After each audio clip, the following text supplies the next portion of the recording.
तो काफ़ी बच्चे परेशान चल रहे हैं, ये सोच रहे हैं कि क्लास 12 की पढ़ाई भी करनी है, साथ में सीयूटी यूजी एग्ज़ाम की भी प्रिपरेशन करनी है। लेकिन क्लास 12 में बच्चों के पास एक रिस्पॉन्सिबिलिटी भी आ जाती है, क्योंकि क्लास 12 के बाद क्या, तो क्या ऐसा पॉसिबल है बच्चा कि मल्टीपल स्ट्रीम के ऑप्शन बच्चा रख सकता है, मल्टीपल कॉलेज के ऑप्शन रख सकता है? कि बच्चा यार फॉर्म फिलिंग तक मतलब 10-10 12-12 महीने उसी बात में उलझा रहता है कि मुझे कौन से सब्जेक्ट कॉम्बिनेशन लेने हैं। मतलब पूरी ज़िंदगी ना इस बात का बड़ा पछतावा होता है कि यार मैं काश उस कॉलेज से ये वाला कोर्स कर लेता तो आज मैं कहीं और होता। तो 3 ऐसे पॉइंट्स जिसको आप बोलते हैं कि भाई ये 3 पॉइंट्स के बाद ही तुम अपनी प्रिपरेशन जो है स्टार्ट करना सीयूटी एग्जाम में।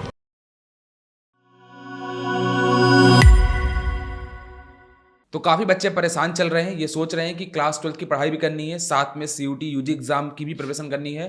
तो आज आपके इन सभी क्वेश्चंस के आंसर के लिए हमारे साथ है आकाश सर। कैसे हैं सर? मैं अच्छा हूँ, आप बताइए। बढ़िया सर। तो सर चलिए बच्चों स्टार्ट के करते काफ़ी सारी क्वेरीज हैं। क्लास 11th तो अब यहाँ फाइनली बच्चों के ऑलमोस्ट एग्जाम्स हो हैं। चुके हैं। क्लास 12 की बच्चा प्रिपरेशन स्टार्ट करने वाला है। तो पहले आप ये मत बताइए कि प्रिपरेशन कैसे स्टार्ट करें। पहले आप ये बताइए कि क्लास 12th वाले बच्चे को अपना एक माइंडसेट कैसा रखना चाहिए? तो सबसे पहले तो क्लास 12th है, और ऐसा नहीं है कि ये पहली बार बोर्ड एग्जामिनेशन होंगे, पहले भी बोर्ड एग्जाम इनके हुए हैं। उसके बाद 11th का एक बहुत बड़ा सिलेबस भी इन लोगों ने देख लिया है, उसको कवर भी कर लिया, उसको एग्जाम भी दे लिया है। तो अब क्लास 12th आ गया है फाइनली, इसमें भी एक बोर्ड एग्जामिनेशन होंगे। लेकिन क्लास 12th में बच्चों के पास एक रिस्पॉन्सिबिलिटी भी आ जाती है, क्योंकि क्लास 12th के बाद क्या, फैमिली वाले इस तरीके से देखने लगते हैं आपको कि भाई अब क्या करेगा। तो क्लास 12th में आते ही या फिर आने से पहले ही हमें ये डिसाइड कर लेना है कि हमें किस करियर ऑप्शन का चुनाव करना है। तो अगर आपके लिए वो क्लियर है, फिर उसका एक पाथ बनाना नेक्स्ट टास्क हो जाता है। तो पहला टास्क तो यही होना है कि भाई मुझे क्या करना है क्लास 12 के बाद, ग्रेजुएशन में क्या करना है। और ग्रेजुएशन हमेशा उस तरफ होनी चाहिए कि मुझे कौन सा करियर ऑप्शन चूज़ करना है। तो कहीं ऐसा ना हो कि करियर ऑप्शन में कुछ और चूज़ कर रहा हूँ और ग्रेजुएशन में किसी और फील्ड के अंदर कर रहा हूँ। तो क्लास 12 वाले के लिए सबसे पहली चीज़ ये, फिर उसके बाद वो अपना स्टडी प्लान या फिर अपना पढ़ाई या जो भी कुछ करे वो होना चाहिए। तो जैसे सर आपने बताया कि स्ट्रीम उसको पहले बहुत अपनी क्लियर रखनी चाहिए, किस स्ट्रीम में जाना है, कहाँ से ग्रेजुएशन करनी है। तो बच्चे को जैसे अब किसी कोई बच्चा है वो चाहता है कि मैं बीकॉम की प्रिपरेशन भी कर लूँ, बीकॉम के कोई कॉलेज भी टारगेट कर लूँ, साथ में बीबीए के कॉलेज भी टारगेट कर लूँ। तो क्या ऐसा पॉसिबल है बच्चा कि मल्टीपल स्ट्रीम के ऑप्शन बच्चा रख सकता है, मल्टीपल कॉलेज के ऑप्शन रख सकता है? हाँ, तो देखो जैसे यूनिवर्सिटी ऑफ दिल्ली है, तो वो बोल रही है बीकॉम ऑनर्स भी आप कर सकते हो, बीबीए भी कर सकते हो। कॉमर्स वाले स्टूडेंट के लिए ओनली दी चॉइस बन जाता है। अब यहाँ पर बीकॉम ऑनर्स और बीबीए बच्चा दोनों के लिए भी एक साथ एलिजिबल है, अगर उसके पास मैथमेटिक्स है क्लास 12 के अंदर यूनिवर्सिटी ऑफ दिल्ली से। तो बच्चे को ये सोचना है कि अगर मैं बीकॉम ऑनर्स करना चाहता हूँ और साथ में बीबीए अपना बैकअप ऑप्शन रख रहा हूँ, तो मेरे लिए ये सब्जेक्ट टेस्ट होंगे। मैं बीबीए करना चाहता हूँ और बीकॉम ऑनर्स को अपना एक बैकअप प्लान कंसीडर कर रहा हूँ, तो मेरे लिए ये सब्जेक्ट कॉम्बिनेशन होंगे। तो करियर के अकॉर्डिंग अपने कोर्स डिसाइड करें, कोर्स के अकॉर्डिंग अपना सब्जेक्ट कॉम्बिनेशन डिसाइड करें, और फिर अपना ये देख लें कि कौन कौन सी अच्छी यूनिवर्सिटीज़ हैं। सर जब बात आती है प्रिपरेशन स्टार्ट करने की, तो सबसे पहले तो बच्चा यही सोच रहा, कन्फ्यूजन में रहता है कि कहाँ से स्टार्ट करें और कैसे स्टार्ट करें। तो मेरा आपसे भी यही क्वेश्चन है बच्चों के पॉइंट ऑफ व्यू से कि बच्चे को अगर प्रिपरेशन स्टार्ट करनी है तो वो क्या पहले सेल्फ स्टडी से स्टार्ट करे या उसको किसी कोचिंग या किसी के साथ जाना चाहिए, किसी इंस्टीट्यूट के साथ जुड़ना चाहिए? देखो मैंने तो ये एक हमेशा देखा है कि बच्चा यार फॉर्म फिलिंग तक मतलब 10-10 12-12 महीने उसी बात में उलझा रहता है कि मुझे कौन से सब्जेक्ट कॉम्बिनेशन लेने हैं। फॉर्म फिलिंग के समय ये बात हो रही है। तो एक बात तो अभी क्लियर रख ले अपने दिमाग में कि English language 3 domain subjects of the class 12 और गैट एक ऐसा सब्जेक्ट कॉम्बिनेशन है जो कि आपको मैक्सिमम यूनिवर्सिटीज एंड कोर्सेज के लिए एलिजिबल बना देता है सीयूटी यूजी एग्जाम के बाद। और साथ में इंग्लिश और गैट एग्जाम की प्रिपरेशन करते हो, मतलब मैं बोलूँ कि आप एप्टीट्यूड टेस्ट की प्रिपरेशन करते हो, तो आप और भी यूनिवर्सिटीज एंड कोर्सेज के लिए एलिजिबल हो जाते हो। जैसे कि आप आईपीएम एग्जाम्स के लिए भी तैयारी कर सकते हो, आप सिम्बाइसिस एग्जाम के लिए तैयारी कर सकते हो, क्राइस्ट यूनिवर्सिटी, जीजीएस आईपीयू का एंट्रेंस टेस्ट। तो ये सब क्या है, एप्टीट्यूड टेस्ट बेस्ड एग्जामिनेशन है।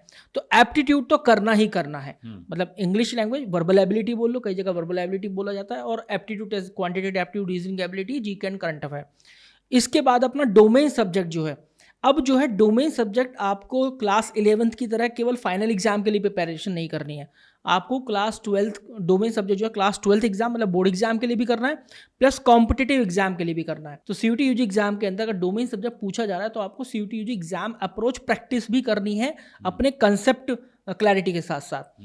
अगर आपको लग रहा है कि किसी भी चीज़ के लिए आपको एक्सटर्नल गाइडेंस की हेल्प लगेगी, कोई सा भी सब्जेक्ट अच्छे से प्रिपेयर करने के लिए कोई कोचिंग की हेल्प लगेगी, तो यार जाना चाहिए मेरे हिसाब से। क्योंकि एक बार किसी अच्छे कॉलेज से या एक अच्छी यूनिवर्सिटी से आप ग्रेजुएशन करते हो वर्सेस एक ऐसे कॉलेज या यूनिवर्सिटी से जिसका कोई प्लेसमेंट नहीं होता, मतलब पूरी ज़िंदगी ना इस बात का बड़ा पछतावा होता है कि यार मैं काश उस कॉलेज से ये वाला कोर्स कर लेता तो आज मैं कहीं और होता। सर जैसे कि अभी देखा गया है कि जब बच्चा प्रिपरेशन स्टार्ट करता है ना स्टार्टिंग में एकदम, तो बच्चा बुक्स को ज़्यादा प्रेफरेंस नहीं देता है। बट आपके हिसाब से बच्चे को क्या बुक्स से ही प्रिपरेशन स्टार्ट करनी चाहिए? मतलब जैसे अभी उसने बैच ज्वाइन कर लिया या मान लीजिए कहीं से भी पढ़ रहा है वो, तो उसको बुक्स का सपोर्ट तो लेना चाहिए। देखो बुक्स की बात करूँ मैं, बुक्स किसी भी स्टूडेंट का किसी भी एग्ज़ाम की तैयारी करने में सबसे पहला सारथी होता है ना, और आखिरी सारथी भी वही होता है। मतलब आप देखो बच्चा क्या है, किसी मतलब आप नॉट द क्लास 12th, आप 11th की बात करो, 10th की बात करो, बच्चा जैसी एडमिशन लेता है ना, जिस भी क्लास में आता है या जिस भी एग्ज़ाम की प्रिपरेशन करता है शुरू, तो उसके लिए बुक्स ढूंढता है। यार बुक्स है क्या इसकी कहीं पर, भले ही कोचिंग में एडमिशन ले लो कहीं भी ले, बुक्स ढूंढता है। अब एग्जामिनेशन हॉल है, उसके बाहर खड़े हुए हैं, अपना एडमिट कार्ड या जो अपना कॉलेज जहाँ भी आपका एग्ज़ाम सेंटर है, किसी भी कॉलेज में पढ़ा है कहीं भी पढ़ा है, तो वहाँ पर एंटर होने से पहले आप एक बुक्स या गुटखा या फिर कुछ ऐसे आपके हाथ में होता है। तो बुक्स जो है पहला और आखिरी सारथी होता है। अगर आपको लग रहा है कि एक बुक से काम नहीं चल रहा तो आप 2 बुक भी अपने पास रखिए। ये मेक श्योर करना कि दोनों बुक अलग अलग पब्लिकेशंस की हो, अलग अलग ऑथर या राइटर के द्वारा लिखी हुई हो, क्योंकि कई बार जो है पब्लिकेशंस का जो कंटेंट है वो रिपीट होता है। पता चलता है कि PYQ में से उठाकर प्रैक्टिस सेट बना दिए, है ना, और वो ही प्रैक्टिस सेट आपको बुक्स के अंदर दिखाई दे रहे हैं अलग अलग चैप्टर वाइज फॉर्म में। तो आप एक पब्लिकेशन का प्रैक्टिस सेट रख लो, एक का PYQ रख लो और एक का अपना रेफरेंस बुक रख लो। इस तरीके से बुक लेने की स्ट्रैटेजी होनी चाहिए और बुक्स जरूर होनी चाहिए। सर जैसे कि जब भी आप बताइए, जब भी आप बच्चों को गाइडेंस देते हैं प्रिपरेशन स्टार्ट करने के लिए, तो सबसे पहले आप उसको क्या बोलते हैं? मतलब 3 ऐसे पॉइंट्स जिसको आप बोलते हैं कि भाई ये 3 पॉइंट्स के बाद ही तुम अपनी प्रिपरेशन जो है स्टार्ट करना CUET उनकी। सबसे पहले तो चाहे कोई भी एग्ज़ाम हो, CUET UG हो, IPM हो, SCT हो, GGSIP का हो, क्राइस्ट का हो, सेंट जेवियर हो, कोई सा भी एंट्रेंस टेस्ट है, उसके बारे में पहले आपको जानना है ना। What is that particular examination? Why should I prepare for that particular examination? And what after that examination? ये 3 चीज़ें जरूर होनी चाहिए। इन तीनों क्वेश्चंस का आंसर जब आपको पूरी तरीके से मिल जाए, तब आपको समझ में आ जाएगा कि आपको उस एग्जाम की प्रिपरेशन करनी भी चाहिए या नहीं। Thank you Akash sir. I hope कि बच्चों के काफ़ी सारे डाउट जो है सॉल्व हो चुके होंगे। अभी तो आप जस्ट प्रिपरेशन अपनी स्टार्ट करने वाले हो, आगे बहुत लंबी जर्नी है। कोई भी डाउट आता है तो इस चैनल को सब्सक्राइब कर लीजिएगा। कमेंट सेक्शन आपके लिए हमेशा ओपन है, अपने सारे डाउट्स पूछ सकते हैं। Thank you so much. मिलते हैं किसी और ऐसे इंपॉर्टेंट डिस्कशन में।